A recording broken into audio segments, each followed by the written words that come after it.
start David may not be coming. Let's start the, I've started the recording and we are streaming live. So let's get started. I'd like to open the special meeting for July 30th, 2020. And we're going to start with the public hearing. So I'd like to make a motion to open the public hearing for local law D, community preservation transfer tax. And a second, anyone? Second, Julie. Great. All in favor? Aye. Aye. Aye. And with that, I'd like to open up. Dan is muted here. Great. So with that, I'd like to open up the floor for any comments related to local law D, the community preservation transfer tax. And we ask people to keep their comments to 3 minutes if possible. Give everyone a chance to speak. And if you raise your hand, I will call on you in order. And if you're on the phone, you can do *9, and that will also raise your hand. So with that, I'd like to open it up if anyone has any comments.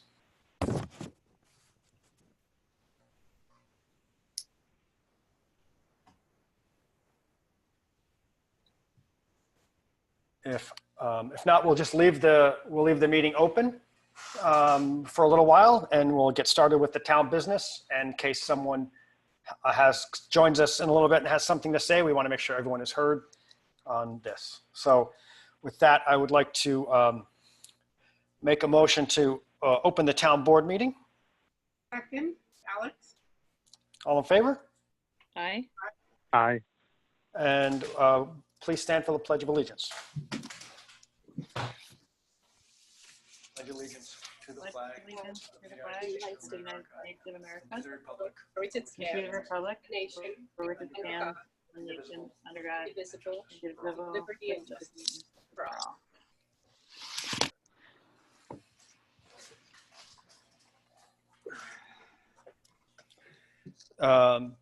I'd like to make a motion to approve the agenda. Second, Julie. All in favor? Or Aye. any Aye. discussion? All in favor? Aye. Announcements. The county fair has been canceled this year, but they are hosting a drive-in fireworks event at the county fairgrounds parking lot on Tuesday, August 4th. The lot will be open at 7:30 p.m. Socially distanced parking will be assisted by the New Paltz Police Department and volunteers from the New Paltz Youth Program. Fireworks will begin around 7:30. And any other announcements? Not. I'd like to open up the floor for public comment. If anyone has any town board related comments, please raise your hand and try to keep it to 3 minutes. And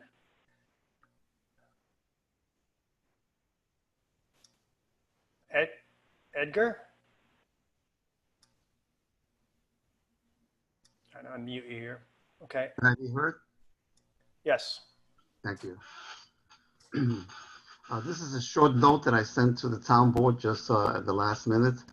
So it reads, Dear New Paltz Town Board, the act of the New Paltz Town Board establishing tonight a steering committee of 5 people of color under certain circumstances may turn out to be a good approach for our community. It may curtail the long public controversy of the process of addressing Governor Cuomo's Executive Order 203 on reinventing our local police regarding the participation of people of color. I have no personal issue with the 5 people, and I know them personally. The issue is that the mission, process, and self-selection of all community stakeholder groups be done in public and be an open process as an act of self-determination. I see the purpose of the steering committee as a vehicle to help the community select its representation and define the final mission and process, and not to select representation mission, and process. I can see the 5 people becoming part of the final community of stakeholder groups if they represent a community group. In other words, the steering committee will be facilitating the community stakeholder groups to organize self-selection process to the town's Executive Order 203 group. Under these circumstances, concerned parents of New Paltz would then be open to participating as a stakeholder group, given the email invitation of board member Dan Torres dated 6/23/20 at 12:44 p.m. in the afternoon. Please file my written statement that you will have received as part of the official minutes of the New Paltz Town Board meeting for today. I thank you, Edgar Rodriguez, for concerned parents of New Paltz. Carol Nolan? Hi, thank you, Neil. I am here as a member of UACT's Police Reform and Reinvention Committee. And several of the members of our committee are here, and a couple of us have some things we wanted to say briefly, speaking for the committee.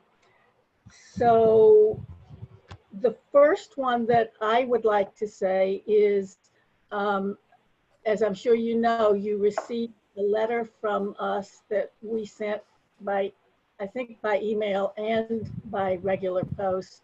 We sent it on the 27th, and we're not going to reread and rehash that letter that we sent at this meeting, but we would like to have it entered into the record of the public input.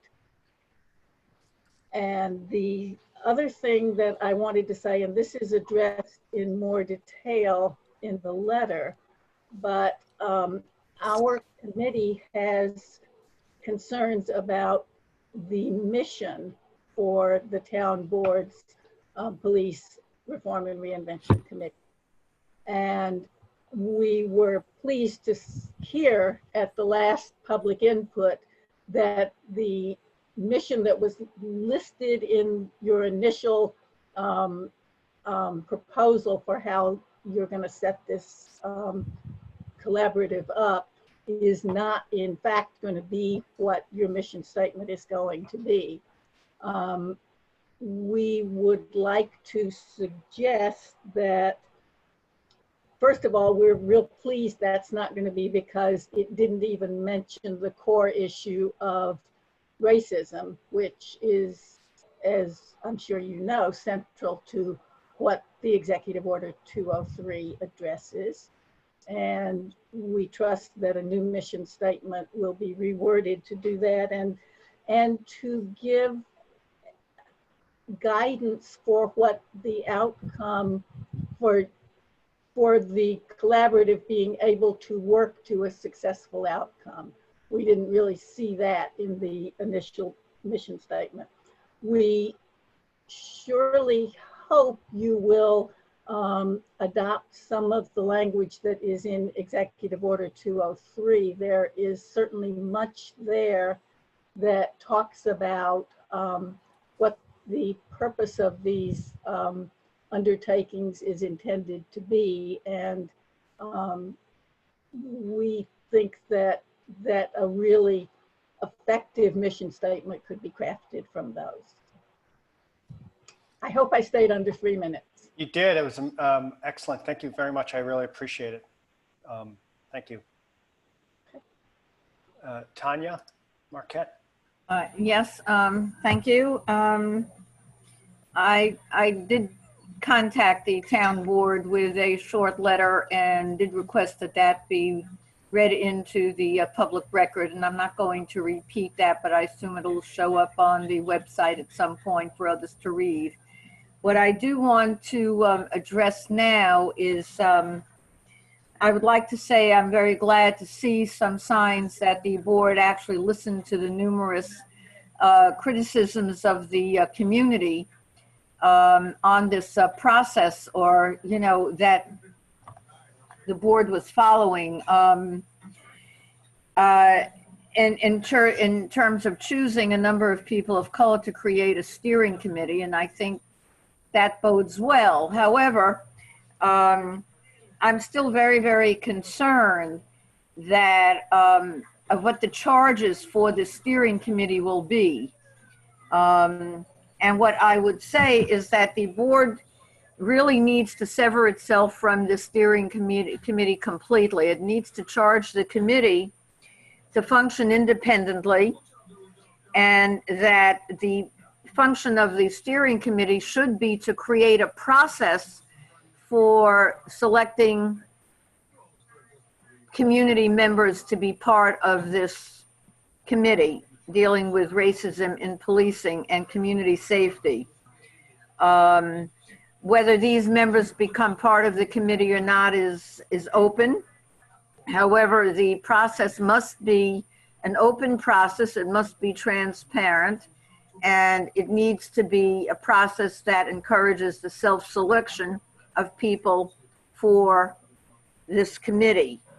As such, if this is what happens, then I think concerned parents, of which I'm a member, would be very interested in participating in working with this committee on reviewing and reinventing, policing and community safety here in New Paltz. We find this very, very critical. Now, I'm also a member of the UAC committee, and I'm just reinforcing things that my co-members, are saying, but I'm speaking here as a member of Concerned Parents and somebody with a very long history of working on the issue of racism in this community and elsewhere. So I have a very strong commitment to the process developing in a way that actually produces some positive things for people of color in our community, and hopefully, by extension, in the surrounding towns and county. New Paltz has a long history of strong activism and has been very, very effective in creating many changes on many levels, in our county and community. And I hope this will be another area where we see the same kinds of progressive changes occurring. Thank you. Thank you. Jackie?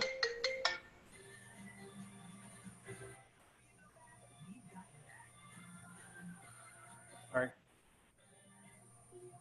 Unmute, Jackie, unmute. I'm trying to unmute her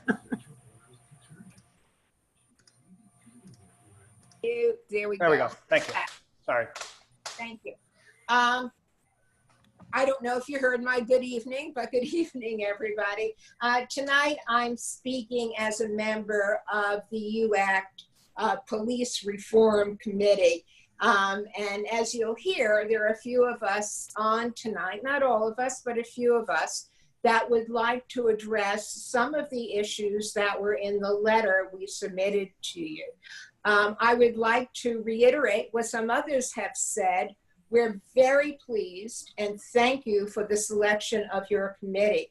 You are clearly recognizing that it's essential for the committee to be composed, the steering committee in any case, and we hope obviously the commission, to be composed of people of color. We would like to add though, that we also feel it's imperative that you look at members of committees and organizations within Ulster County that have for many years been fighting for racial justice and for police reform. We mentioned some of those organizations in our letter, such as NGEN, Nobody Leaves Mid-Hudson, Ulster Immigrant Defense Network, any of the Black Lives movement in this matter, movement in this area, and another group that seems not to be included, which we think is key in New Paltz, is the SUNY Black Student Union members. All of them, I think, play a important part in our community, and I think really need to be included in a steering committee, as it looks like, who are the most appropriate steering committee members. So we urge you to do that, and thank you. Thank you. Maggie?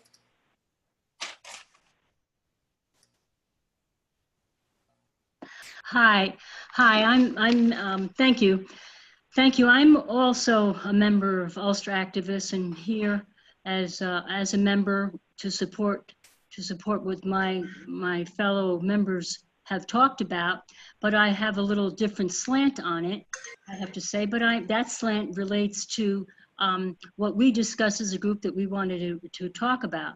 But first I want to say that I am very pleasantly surprised that the town board has really, we believe, has taken to heart the voices of the community. And I was pleasantly surprised at the last few meetings that voices of color and white voices and voices of transgender people were really talking about the need to assure that the truly disenfranchised people who've been involved with the police are given the opportunity and given a strong voice. The fact that you have identified the steering committee of 5 people, all of whom I know, few personally, but certainly have heard of them in the community and know that they are people of color who will really try to make sure that the voices of color and those that are affected by policing will be heard. At the same time, it becomes a question of, well, how will those voices be heard? The 5 people in that committee will have a role, and you've heard that there is an interest in understanding what the charge will be of that committee. It'll be very, very important to get that clarification.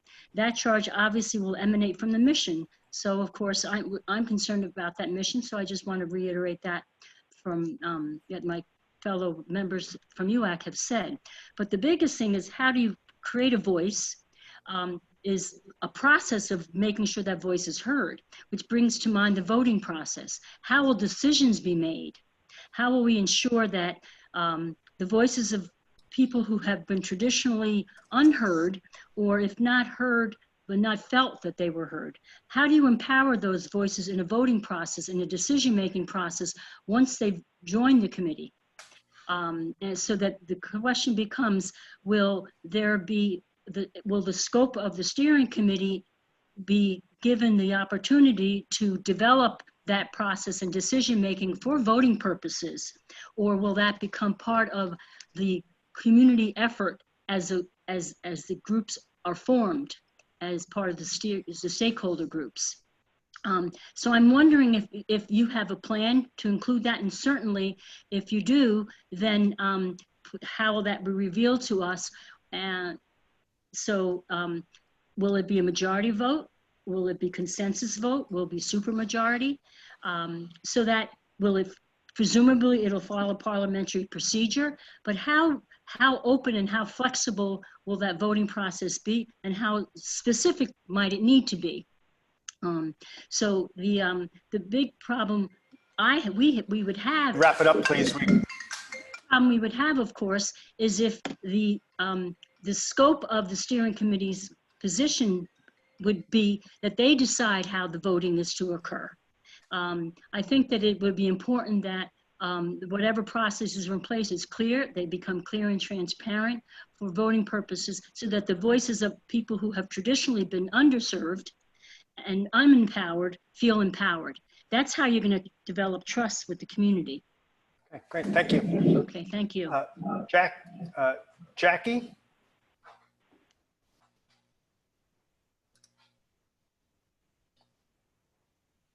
Jackie? If you mean me. Oh, sorry, maybe I left your hand up. Sorry.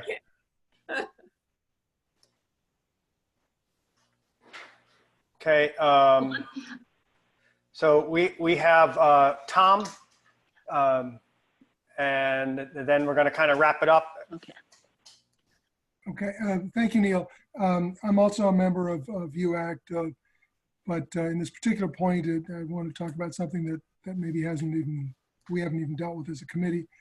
I certainly support all the other things that Maggie and Jackie and Carol have talked about, is focusing on the specific issue of transparency and possibly some of the other things that we've talked about. The committee needs to be resourced. In things like transparency or outreach, there's planning that gets involved with it. There's a lot of clerical activities that get involved with it.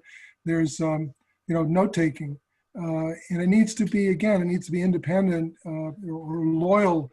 I'll put the term loyal to the committee rather than to anybody else. Really, there'll be a plan that has to be published. That'll have to be worked out in detail. There can't be transparency for people to attend meetings and so on if they don't know in advance that the meetings are going to be held. For example, this meeting was sort of appeared on relatively short notice. The notion of a steering committee to do this, it wasn't really very clear. It wasn't clear what their charge was.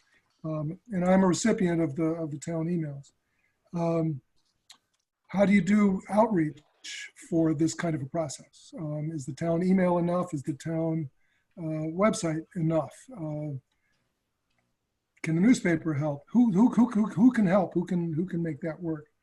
On the reporting, a lot of times reporting is just sort of done at the end of a process. Nobody has any idea how the group got to a process. So I would think that something like threaded emails be used as a model for reporting out what happens out of meetings. So again, I think the process, the committee has to be resourced properly, and it'll be, we'll be interested to know how the town will do that. Thank you. Thank you. We have had a few people join the meeting. I just want to make sure that everyone who has wanted to speak has had an opportunity to speak. If you would like to say something, please raise your hand, or if you're dialing in *9. And if not, we'll move on to the town board's agenda. So if anyone has anything to say, please speak up. There'll be another, if anyone wants to say anything later on regarding the public hearing, we will give people an opportunity for that as well. But if not, I'd like to move on to the town board. Yeah, Neil, would it be possible to just rearrange the agenda to do the police reform part first, since sure, yeah, we can do that. Are here to talk about it? Yeah, I'd like to make a motion to rearrange the agenda to do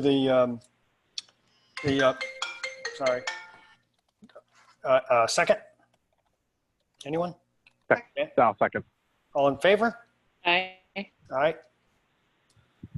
And Dan, do you want me to hand it over to you, or would you like me to? Yeah. I don't think this will be that long, but I think it's also just a good opportunity to answer some of the questions. I do just want to start, and I know we've talked about this before, but I just want to reiterate this.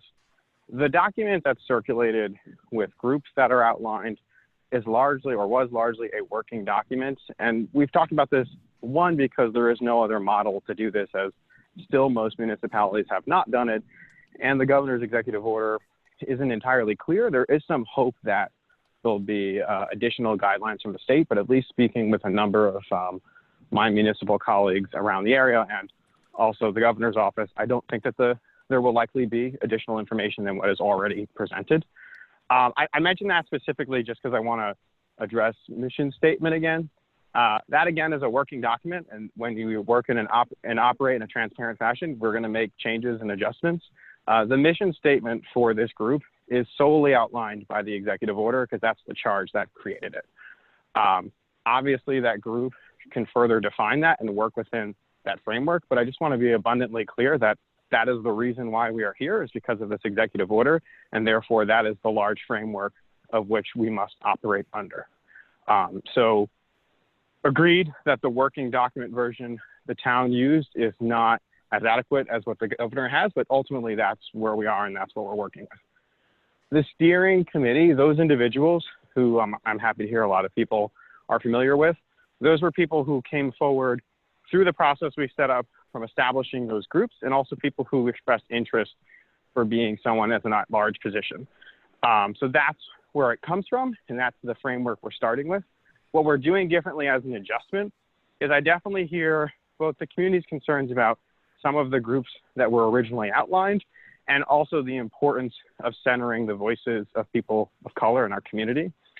So what we're going to do is or what I'm hoping my colleagues agree to do as well, is to empower those individuals, which include a school board member. It includes a very well-known teacher that I still have a hard time not calling Mr. Cook, and other members of our communities who have a good expertise in this area to continue to build out what this looks like. And that means also filling the additional slots and having a deeper focus as well. And I have a lot of confidence that they will do that. Relative to how these meetings are going to work, the Committee on Open Government about a week and a half ago rendered an opinion that none of these meetings have to be held in public because they are created via an executive order by the governor, and because the items they are working on are not what's being acted upon by the board, or I should say rather that the item that they are creating is then acted on by a public board. Therefore, there is a public component to it.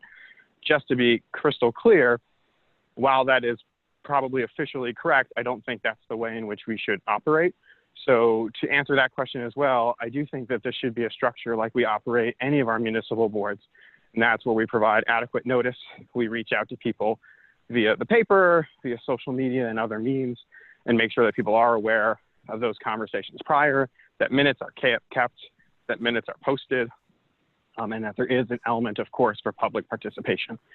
With that in mind, too, I do want to say that we obviously are trying to include a large group of people in this process, and specifically people who normally aren't engaged in any kind of political process, which is very accurate in saying that's a large part of also why we're having this conversation and the mandate behind creating this.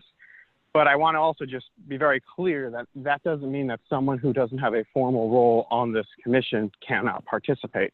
That because this is a public process, the process would not go well if it was not one that wasn't done with the public. And that means I'd like to see them do, for example, like public hearing town hall type sessions, which we've done as well, but I acknowledge that having it with a different group of people who are not elected officials also answers a number of other questions and needs that we've heard from the community as well. So I think that that's important and powerful too. So with that being said, I would like to make a motion to approve the 5 people outlined in the agenda, and to just be clear, to allow and empower them to go forward to further define their mission within the confines of the executive order, and to set up a system for them to select people to serve on this body in a public and transparent fashion. Second? Is there any questions or further discussion on that?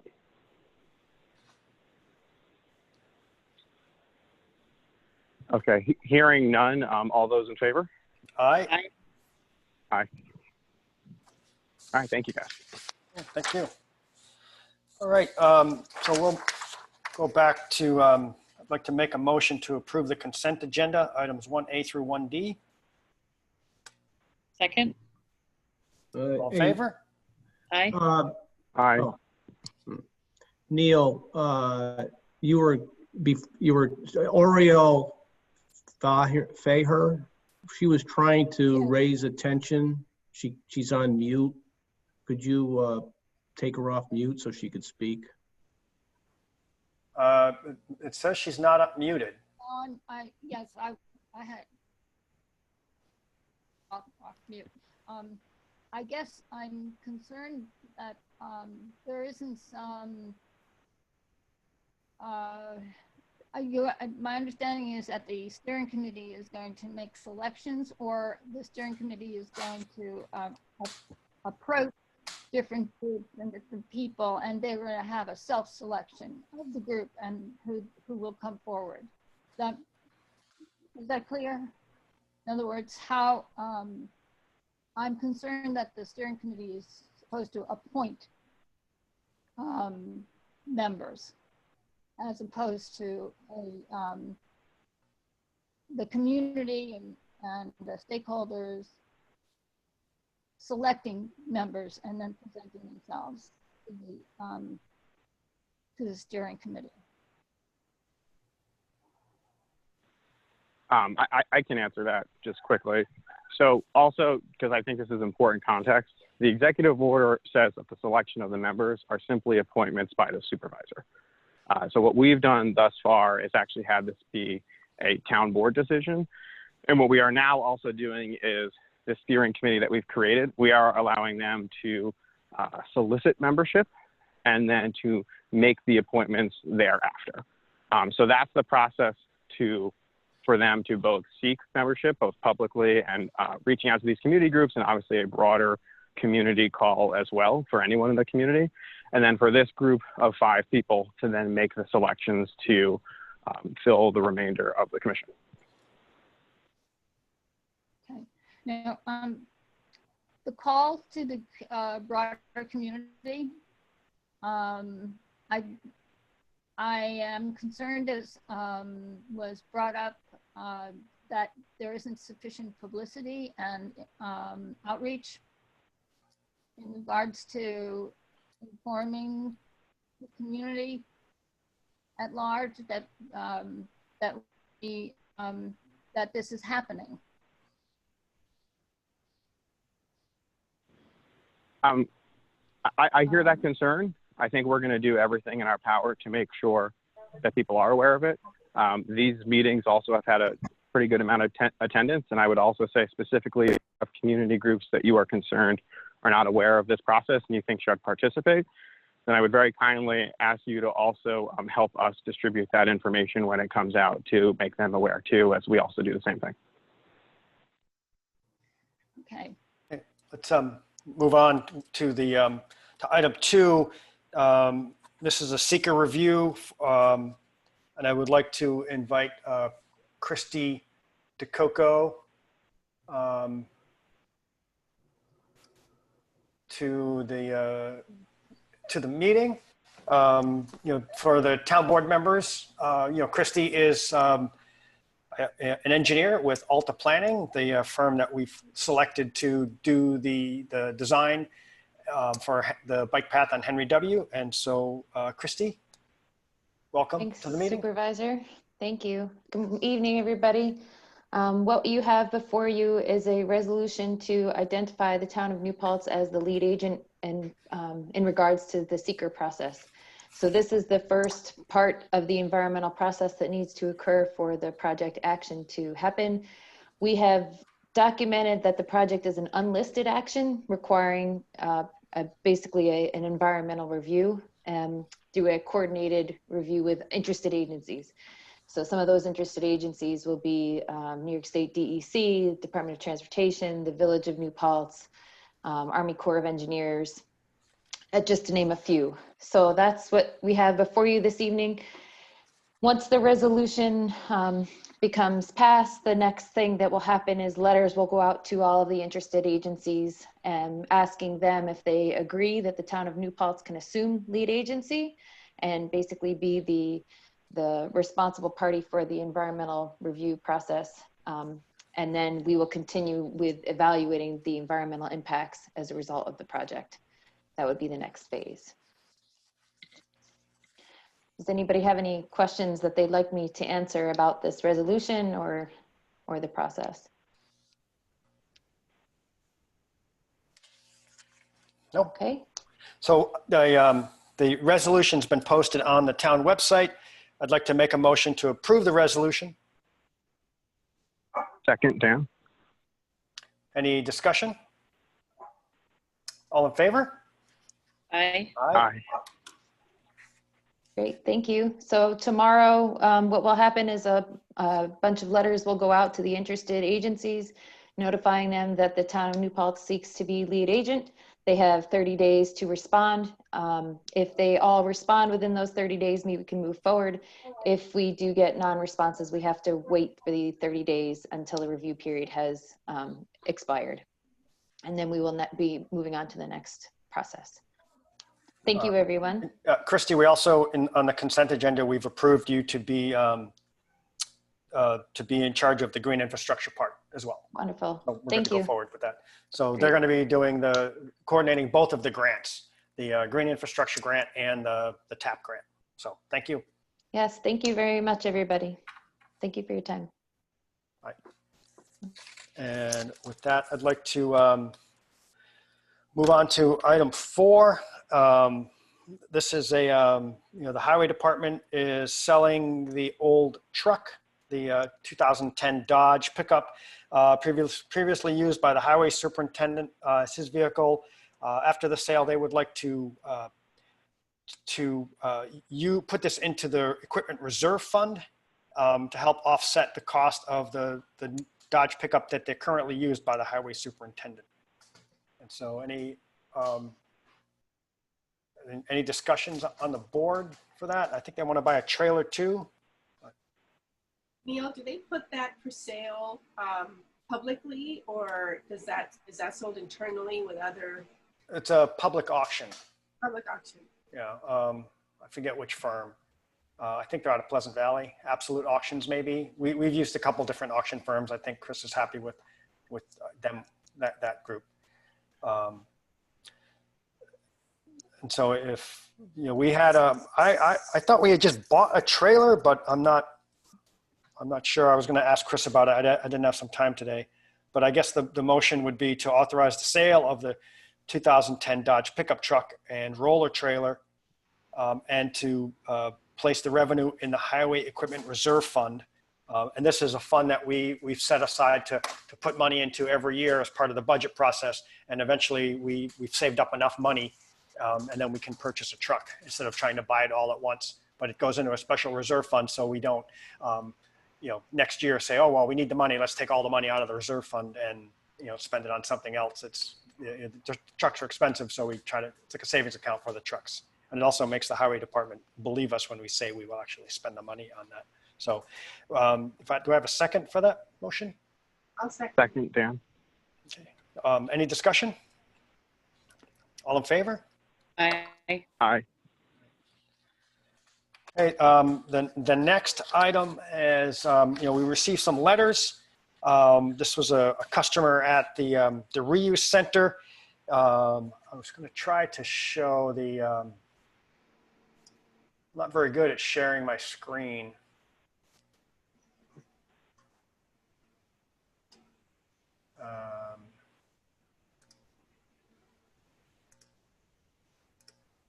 Anyway, so anyone know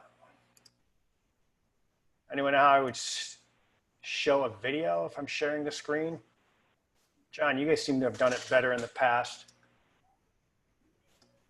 Neil, if you just share your screen and just pick it out of your choices from your desktop. Is it on your desktop? It is now, yeah. You should be able to just click on it and just press the arrow button for it to start.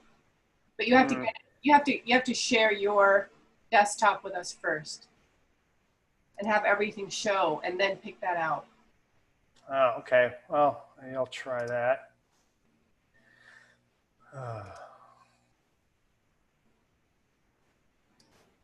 So I guess the resident wrote back, and so that Laura at the reuse center, they're beginning to have lots of problems with people not following the rules, and we canceled his permit, banned him from using the recycling center, and he wrote a letter asking for the board to review that. The board has that letter as well. You guys have it in your packets. He said some things that just aren't true in the letter, which makes me question other things he said in the letter. But we have the video here, and so he's just threw 2 bags. You're allowed to throw 2 bags in with 1 ticket. He just threw 3 bags in. Now there's 4 bags.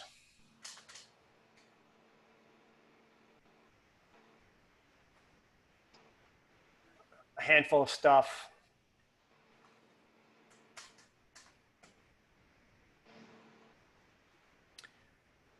Another handful of stuff. And you can see Lloyd or the employee, sees him continuing to throw, he's supposed to either throw one 35-gallon bag or, 2 small bags, and he's continuing to throw stuff. The town employee goes out there. Yeah, you can actually see he's wearing a mask. This person said he got yelled at by the employee who wasn't even wearing a mask, which is not true. This has been a problem with, I think, this particular customer multiple times. My recommendation to the board is I think we should create a new, if people using the reuse center is, it's not a right, you buy the permit. If you abuse the system, this particular person is actually stealing from the town by throwing out more garbage than he paid for with one ticket. The rules still clearly state that you can throw out one 35-gallon bag or 2 smaller bags. It doesn't say you can throw out 5 bags that are half full. But my proposal is that we cancel your permit if you're not willing to follow the rules, and we will issue you a new permit that you then pay for. You pay full price. You don't get any discounts because you didn't follow the rules. We'll issue you a probationary permit, and there'll be certain stipulations that you say you agree to follow the rules that we lay out in the probationary permit. And I wanted to see what the board thought of moving forward in this type of this way.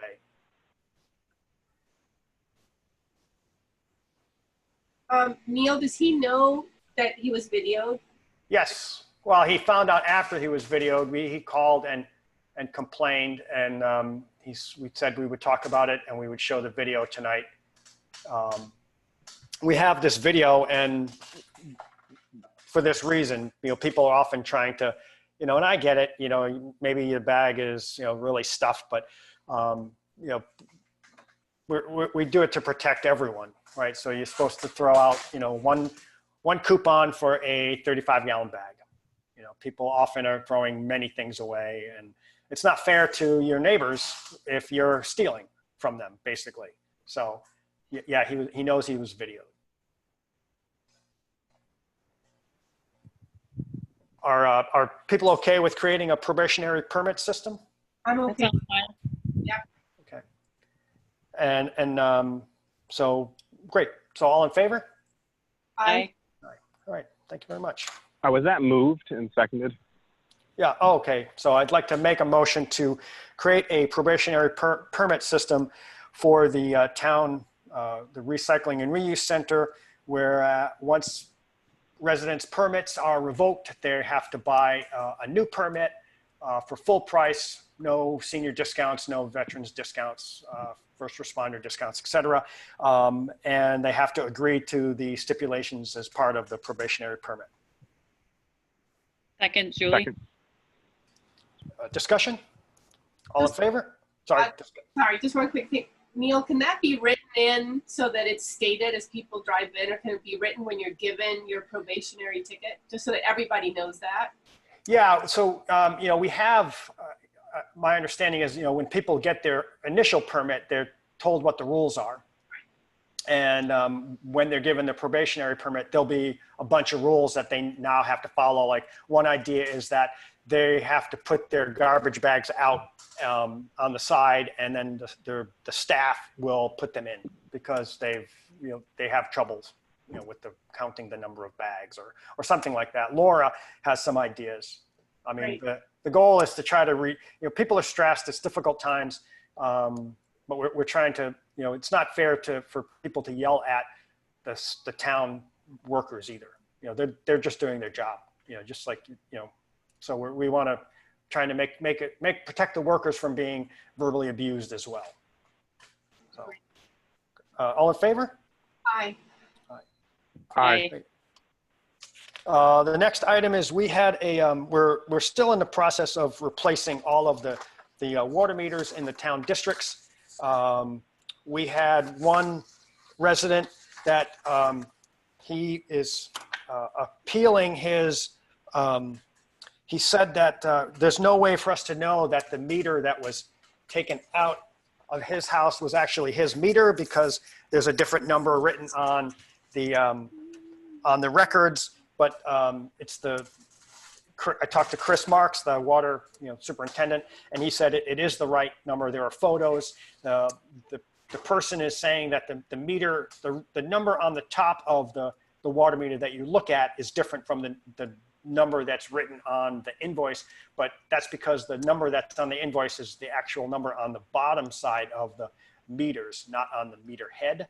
And so we have photos that show that it's the right reading, and my motion is to offer this person a payment plan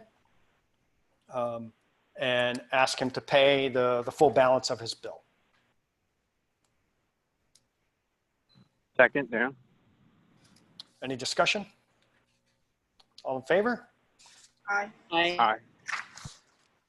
The next is there are still 30 outstanding properties in the town that need meter replacements. Since we said as part of the new law, if your meter is not replaced and we have to do manual readings or estimated readings, which we have to do with the old meters, people have to pay an additional $50 per month to cover that cost. The 3 property owners have scheduled to have their meters installed, but we're waiting to get those accomplished. And so I'm making a motion that once people have scheduled to have their meter replaced, to kind of meet people halfway, we waive that $50 fee for each month as soon as people have scheduled, and not wait until the meter is actually installed. Is that clear? Yeah. So any discussion on that? Anyone like to second it? Second, Alex. Any discussion? All in favor? Aye. Aye. Okay. And so with that, I would like to ask one more time if anyone has any comments for the local law D before we close the public hearing.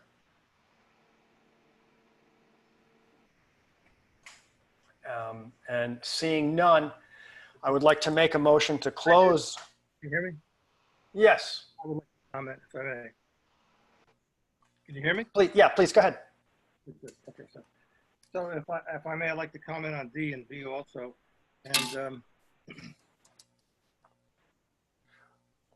well, we've closed the public hearings for the other laws, but you're more than welcome to comment on them. I would like to comment. I think it's important.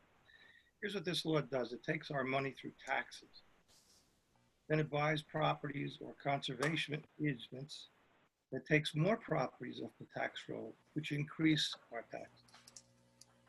Plus, it adds an unnecessary cost to the sale of our homes and properties that will either be paid as an extra cost to the buyer or for a loss to the seller.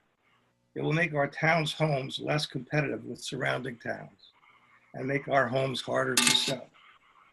This is a new, unnecessary, and costly tax. I do not believe that the tax-paying homeowners of New Paltz are prepared to blindly turn over the decision of how to spend their tax money to an unelected committee of whom very few could even name. Proposed Law D proposes a 2%. I hear you knocks it down to 1.5. I didn't see it right. Property tax, and it's paid either by the buyer or the seller. The legislation itself states that its findings include the need to preserve historic features. That's a laudable virtue. However, in the New Paltz Community New Paltz Community Preservation Plan, a reported mere 34% of those electing to respond to this voluntary poll shared a concern for a loss of historic character. In fact, historic character ranked last of 6 categories below working farms. This proposed law mimics George Pataki's specific law addressing conservation issues, exclusively located at the eastern end of Long Island, adopted by the town of Southold in 1998. That was intended to be a 10-year lease, a 10-year law, but Southold decided to keep renewing it. That's not shocking. I asked their town controller how much they had saved, and she stated to me that the money was, quote, that the money, quote, does accumulate, end quote. But then they spend it again. And that's what drunken sailors do. They make some money and just to have it. And then since they have it, they spend it just because they have the money to spend. The general public should be taxed only as if and when expenditures are identified, vetted, and approved by the general public. To make a tax to build up a fund to be expended for unpredicted projects is wrong public policy. That decision-making purpose excludes the very people who are paying for it. Proposed B and proposed D, the most important part of the law is the findings sections with the intent and consequences, fiscal and otherwise. And they should be expressed in both laws. The findings are aspirational goals. And that's what's existing now, aspirational goals, that's fine. And no one could disagree. So what properties have been identified for the town to buy? How much will they cost? And how do we pay for them? Those are facts helpful to make an informed decision. No concrete math or economic approaches provided. The law should state what they intend to do, how much it'll cost, what's involved, and footnoted with how much. That footnoting is not addressed. Proposed Law B establishes a town-owned bank of development rights. The town should buy, the town would buy our zoning law development rights and then sell them to someone else. The word eminent domain does come into mind, but it's not mentioned in the law. Development rights should be bought and sold directly from the buyer to the seller. The town does not buy and sell our homes or our shopping centers. Neither should it buy and sell our property rights. If the town buys low and sell highs, the homeowner is cheated. Worse, if the town buys high and sells low or gives those rights away in the case of subsidized housing, every taxpayer gets billed. This would be an opportunity for the appearance of conflict or outright corruption. And of course, the town's thumbprint on any transaction would be a truly unfair influence upon the planning board, the zoning board, the building inspectors, etc. It's a detrimental dog whistle to have the town's fingerprint on development rights and ownership of development rights. I greatly support the concept of transferable development rights, but the town should merely provide information to benefit all parties and should not be a principal to the transaction. Proposed B provides for revenue received from the transfer tax to pay for property taxes that are not paid by exempt properties, such as SUNY and municipally owned properties. In short, our taxpayer monies derived through the taxpayer tax in the town will be paying for the village taxes on SUNY properties. The town will be paying village taxes. Can you wrap it up? Yeah, right now. The entire procedure would have several unstated consequences, including the lack of transparency and the actual town budget and the inability for voters to assess the fiscal management and performance of elected officials. The complex fiscal consequences of balanced budget are not addressed. This part is very important, and I hope you'll bear with me for 2 more seconds. It's very troubling that the town designates the Ulster County Commissioner of Finance to collect our town transfer tax. We have accountants, tax collectors, a billing office, etc. When the county commissioner designates, but then the county commissioner designates his own special agent for collecting the tax. This could only lead to charges of corruption, conflict, kickbacks, political paybacks. Why would our town relinquish this duty and responsibility of collecting taxes to another governmental entity? Then there's the provision of up to 10% of the revenue collected to be paid to a not-for-profit to manage the property. That manager would make a tidy fee for duties and responsibilities that our town has full-time personnel to provide. Police for trespassers, recreation and youth counselors for parks, highways and grounds personnel to take care of the property. Why should our town relinquish those jobs to an outside agency who would expose our taxpayers to a liability for any mismanagement, malfeasance, or misfeasance, as well as, again, the appearance of conflict, corruption, political interference. In the case of controversy over the transfer tax, why would our town require a homeowner to escrow an amount of both the tax and the town attorney's fees and court costs before the homeowner can start a lawsuit? Would the town pay the homeowner's legal fee if the homeowners win? Plus, nobody has to escrow any money before you can sue. And nobody asks for it unless you can and you want to dissuade someone from a suit. Lawsuits are kind of problematic. So Yeah, we could, we're over the 3 minutes, but if you could wrap it up. the tax collector can issue a warrant directing the sheriff to levy upon and sell any real and personal property of the seller or buyer liable for the tax. And that's with a 60-day notice. So after 60 days, you just send a note to the sheriff and they're going to take their property. Lastly, it would be, here's the bigger one.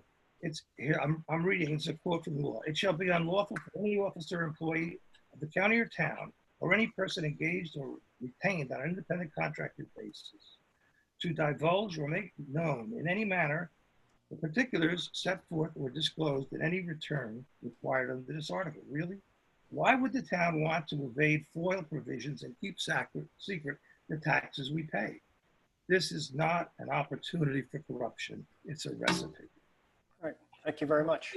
I got one sentence. The overall idea that proposing a tax where none has existed before to purchase land to remove it from the tax rolls is a double whammy to the homeowner and taxpayer that should be ever so cautiously avoided.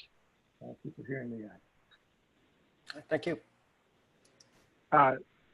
Neil, just as a point of information, I just think it's important for the listeners to also know that the reason we're able to establish this law, and this law is largely created and drafted by the state of New York. It's a piece of home rule legislation that had to pass both the New York State Assembly and the New York State Senate. It then had to be signed into law by the governor of New York, which is what happened. And it's also a law that's already successfully been done in other municipalities as well. And then further, and this is a very important point, what we're voting on tonight is not to establish a 1.5% transfer tax. What we're voting on tonight is to allow the voters of New Paltz to determine whether they want to have that tax levied upon them. And that's a right that they were granted by the state of New York. So more or less, the town is the middle person in allowing us to allow the residents to make that choice based on New York State creating that local law. I just thought that that was just important context to also say. Thank you. Yeah, and a lot of why we would have the some of the criticisms were in the authorizing legislation, and so we're bound to that. So anyway, with that, if there are no more comments, I would like to make a motion to close the public hearing for local law D. Second. Kara has a comment. Neil, Bob had said a lot of things, but just for the purposes of people who are not so familiar with this, I think it's important to understand that this doesn't have an impact on people's real property tax bills. The only people who will pay this fee are people who are buying a property in New Paltz. It's a one-time tax. It does not affect people's real property taxes. And I think there was some confusion in how Bob was talking about it in terms of the impact on taxpayers in New Paltz. And secondly, he said that this takes land off the tax rolls. And I think it's important for people to understand that this will enable the town of New Paltz to be in a position to purchase development rights through conservation easements. Lands with conservation easements don't come off the tax rolls, And in New Paltz, there really is no tax implication for land having a conservation easement. So those are just two important things that I think weren't clear from what Bob was saying that are important for people to understand. And I would just reiterate that this is only done with willing landowners. So those are 3 points I want to make. And just to reiterate what Dan was saying, that the next step for this program will be to go to public referendum in November. So thank you. And if you like your local working farms and you want to make sure that they stay working, this gives us the ability to help them out. We'll have the money. And so I think a big part of that, people think a lot of this is we're buying land, but really a lot of this, at least in certainly other towns that have done this, Red Hook and Warwick, a lot of the effort has gone into making sure that our farms can survive. And that's one of the big reasons we want to do this, is because we like the farms around here. We want to make sure that when they need help with an easement, we have the ability to do that. So, anything else? Thank you, Kara, for saying that. And with that, I would like to make a motion to approve local law D. It's a local law to protect the water quality of rivers, lakes, streams, including the Walco River, protect the water quality of New Paltz drinking water reservoir, preserve working farms, establish parks, recreation areas, and protect historic resources in natural areas by creating a 1.5% real estate transfer tax on the conveyance of interests in real property in the town. With revenues from this tax to be deposited in the Town of New Paltz Community Preservation Fund, which may be matched by state and federal funding, and which will require full public disclosure of all spending. The full resolution has been posted on the website. May I have a motion to adopt the resolution? Second, Dan. Discussion? All in favor? Aye. Aye. Anyone opposed? Great. Well, that's it. With that, we have to go into executive session as a town board to discuss legal issues and some matters of personnel. And so I'm going to have to put everyone into the waiting room, and I'm going to stop the recording, and then we'll come out of executive session. But we have, I don't think we're going to be taking any action after this or doing anything else, but I just wanted to let everyone know that in case I can't get you back into the waiting room. So I will. Hey Neil, in light of us going into executive session and probably not taking action, I just super quickly wanted to bring up, since we had a special meeting this week where we did town business, and we technically have one scheduled the following week. I'm just wondering if we actually need to have our meeting next week. No, that's a good point.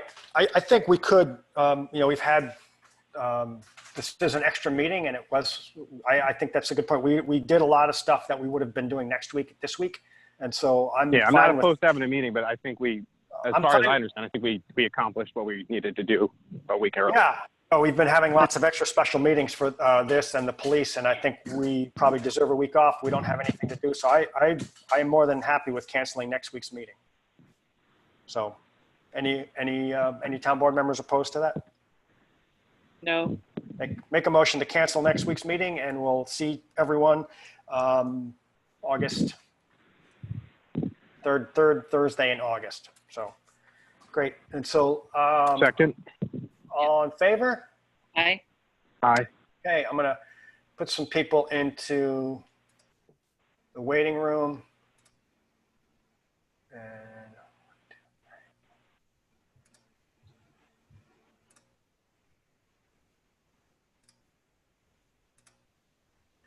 let's see, I have 1, 2, 3, Dan, Alex, Julie, and myself. Everyone's in the waiting room. I am going to